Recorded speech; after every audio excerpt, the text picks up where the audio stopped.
किनारे बसा हुआ है ये फ्लैग पॉइंट, और यहाँ पे 1943 लिखा हुआ है।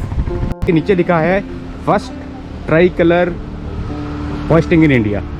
तो यही वो स्पॉट था, आप देख सकते हैं कि यही वो स्पॉट था जहाँ पर भारत की आज़ादी का सबसे पहला जो फ्लैग था वो इधर लगाया गया था।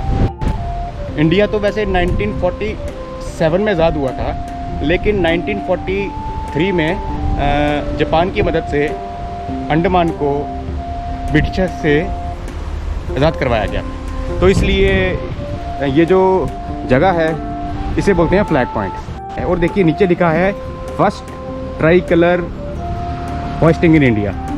तो और अगर आप ऊपर में देखें, ऊपर में इधर एक इंडिया का फ्लैग भी लगा है, ऊपर में इधर एक इंडिया का फ्लैग भी लगा है। तो जो कि एक पूरे सिटी से आपको ये जो फ्लैग है ये आपको दिखाई देगा। जहाँ पर कि मैं आया था, तो इस जगह की एक बहुत ही इम्पोर्टेंस है हिस्ट्री में हमारी। ये देखिए फ्लैग पॉइंट, और ये देखिए सुभाष चंद्र बोस के लिए कुछ यहाँ पे लिखा भी गया है that 30th December is a very significant day for all Indians. On this day in 1943, Netaji Subhash Chandra Bose, accompanied by officials of the Azad Hind Fauj and the Provisional Government of Azad Hind, had hoisted the tricolor for the first time of Port Blair. He declared the Andaman Nicobar as the first Indian. ये देखिए लिखा है he declared the Andaman and Nicobar Islands as the first Indian territory to be freed from British Raj. The Japanese imperial forces were in occupation of these islands from 23rd March 1943 during the Second World War. On 6 November 1943 in the Tokyo Assembly of Greater East Asiatic Nations, the then Prime Minister of Japan had declared that the Andaman Nicobar Islands would be transferred to the Provisional Government of Azad Hind.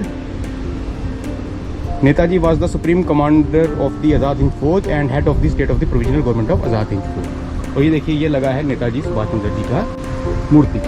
Flag point के जो पीछे आपको island जो आपको दिखाई दे रहा है वो है रॉस आइलैंड। ये है यहाँ का व्यू।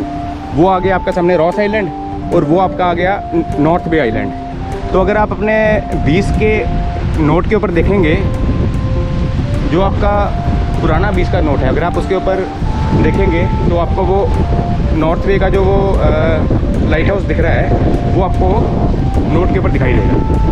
यहाँ पे जो मैं फ्लैग पॉइंट पे आया था, ये आपको ये जो ये वाला एरिया होता है दिखाने के लिए, तो मैंने आपको ये दिखा दिया कि 1943 में भारत का जो फ्लैग था पहला अंडमान की आज़ादी का, वो यहीं पे इसी वाले स्पॉट पे लगाया गया था।